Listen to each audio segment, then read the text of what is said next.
देखिए एगो माई के प्यारा भजन का भाव लागल।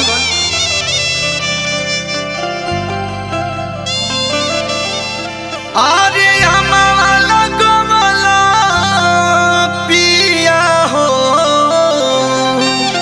कि महुआ रे लगवला। आरे कि हमारा गमला पिया हो आरे कि महुआ रे लगवला। काहे ना लगवला पिया हो, काहे ना लगवला पिया हो निमिया के गछिया।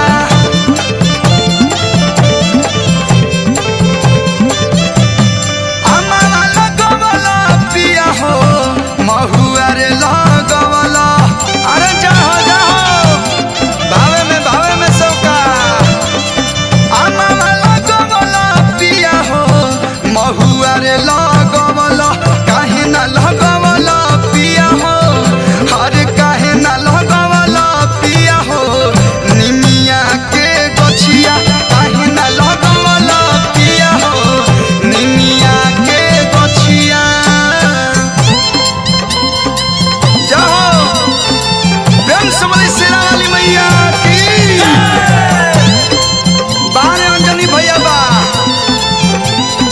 पवन बेंजो जी, जय माता दी, जय हो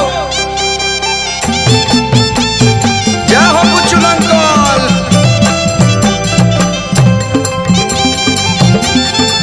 नीरज भाई जोड़ा नहीं खे।